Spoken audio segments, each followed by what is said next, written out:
2018 provided some great value for tons of stocks out there in the stock market, but 2019 has become more of a challenge to find these value plays when you look out there and you try to pick out a stock to invest in. A lot of stocks have recovered from their lows in 2018 and have now reached either their all-time highs or even surpassed their all-time highs. However, in this video, we're going to go over stocks that are actually at pretty good value right now. And we're going to have a little twist here because this is going to be a collaboration video. So for this video, I actually teamed up with fellow YouTuber Jimmy from Learn to Invest. And he makes a lot of great videos on individual stock picks or just investing in general. And if these topics interest you, check out his channel, subscribe to it as well. And I'll leave a link down in the description below if you're interested. So if you guys enjoy this collaboration and want to see more collaborations on the channel with other financial YouTubers, make sure to drop a huge like on this video as well and let me know in the comment section down below. Without further ado, let's get into Jimmy's pick. I believe that Wendy's stock will do quite well in an economy that doesn't crash and it isn't soaring. Instead, it's just sort of slowing, sort of like the economy is right now. I'm thinking, let's say, GDP growth of 2% or lower, but not going negative. Now, if we were to have a full-blown recession, then stocks like Kellogg's or Coke would be a much better pick. And if the economy just stays slow, I think Wendy's would do well. And here's my reasoning. Wendy's is one of the largest quick-serve hamburger restaurants in the world. Wendy's currently has over 6,000 restaurants in North America and only a bit over 500 globally.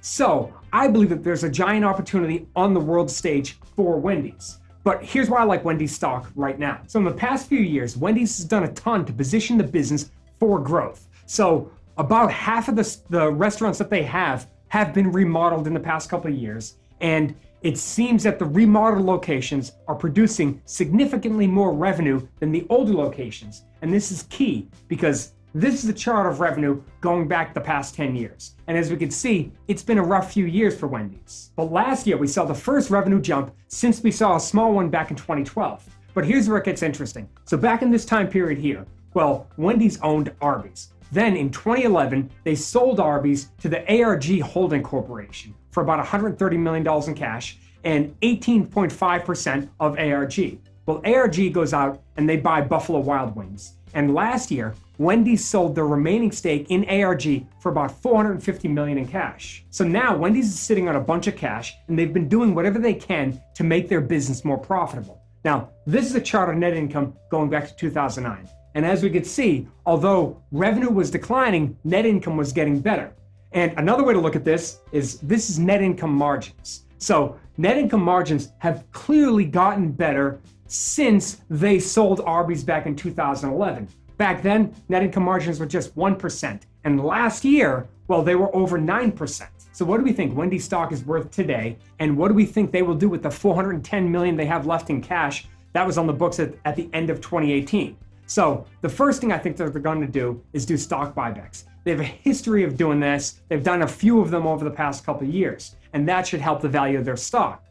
But I also think that they may make some more strategic acquisitions and almost certainly continue to remodel stores, which hopefully should continue to help revenue. So to value the stock, let's look at discounted cash flow. So to calculate our fair value of $24, well, we used analyst estimates for free cash flow going out to 2022. And then we applied a weighted average cost of capital of 7.5%, a perpetual growth rate of 2.5%, which is about in line with the long-term expected growth of GDP. That's generally a fair number to use.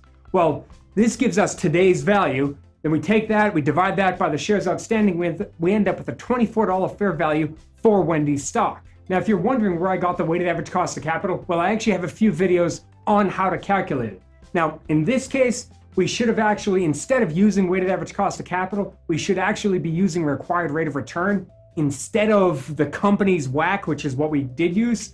But I used WACC, and I think it's a good substitute since required rate of return would vary from investor to investor. That would be impossible to do in video. So WACC is generally accepted as a good replacement. So when we switch to Wendy's stock chart, well, we can see that the stock has actually done quite well in the past few years. Now, this is likely due to the improvement in both profits and ultimately profit margins. Well, our calculated fair value is up here near the $24 level, and that's about 30% higher than the current value of Wendy's stock. Kellogg's is my pick, and there's a few good reasons why I like this stock right now. Ever since it peaked in July 2016, the company has been selling off, and really begs the question, why am I looking at Kellogg stock at these current prices? Well, I think that we're close to, or may have actually reached a bottom here personally in Kellogg stock. And I think as they're transitioning their company and their brands, they are going to become a lot more profitable, and they're going to start growing incredibly well in the foreseeable future. Well, I think we're actually close to, or may have actually reached a bottom here in Kellogg stock personally. And this is as a result of them transitioning their business to focus on more successful brands. And speaking of brands, Kellogg's has a wide range of brands out there.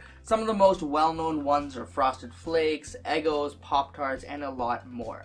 If you ask me, this brand isn't going away anytime soon. And in fact, the reason why I included it in this video was because I think that this company is in turnaround mode and it will start dominating the marketplace once again. So I listened to the last earnings conference call that Kellogg's had, and this is what piqued my interest, and I do want to share some things from this conference call with you guys here. At first glance, it really looks like growth is going to keep slowing in 2019 all the way through till Q4. And in Q4, where we may see some upside, I think there's actually some opportunity here as an investor because it's only a few months away, but the stock is still being beaten down and priced like growth is completely done in the company. And looking at the company's projections, you can see that yes, the last few years have had a decline in net sales, but again, the company was transitioning to a new model. And 2018 was the year they finally saw it begin to turn around. And 2019, they are predicting growth for the first time in years. And in my opinion, this is just the beginning, and the market still has yet to realize this and price it into the stock. And I know I keep saying that they're changing their model, but this slide really summarizes that for you. They're focusing on their biggest brands like Pringles, which had immense success during the FIFA World Cup last year, proving that the model that they want to focus on and pursue is actually one that will work. But there's also a lot of other big names that they'll be pushing, like Fruit Loops, RX Bar, which they acquired recently, Rice Krispies, and much more. And this will continue through 2019 as they continue to put more money into these investments to begin growth in the company once again. But don't expect to see this in the first half of 2019 because time and time again, they do reiterate that it'll be in the back half of 2019 where investments will start paying off for the company. And I think that these things will actually pay off pretty big over the long term. And Kellogg's is a very simple business to understand. It's a brand that a lot of us have grown up with. And that's actually a very appealing reason to me as to why I would consider investing in Kellogg's. I've been eyeing this company stock for years, but have not found value in it until recently. As we came down to a 200 moving average on the monthly, which is usually very strong support for stocks, you can see that there's a lot of buying happening at this price. And even previously when we came down to this level to test the 200 moving average on the monthly, buyers stepped in and there was value found. But I don't expect the stock to really turn around overnight. We could move sideways for another couple of months or so. And it's a slow and steady stock. That's something you really have to understand here. It's not a get-rich-quick scheme here, and I believe that by the end of 2019, we may have actually started a reversal in Kellogg's, and we may actually start moving up higher. And with the PE under 15 and a dividend yield of over 4%, it's really hard to argue here that you're not getting value from such a world-renowned brand, a company that has worldwide exposure and has a lot of strong brand names behind it. It was fun collaborating with Jimmy. Again, check out his channel down in the description down below. It's Learn to Invest. And if you subscribe to his channel and watch the video on his channel as well, make sure to let him know that Positive Investing sent him. Thanks for watching, guys. Don't forget to check out our monthly Stocks to Watch series right here if you are interested in more videos similar to this. Don't forget to subscribe down below if you're new to the channel, and drop a huge like if you enjoyed this video. Thank you for watching. Don't forget to invest positively, and I'll see you in the next one. Peace.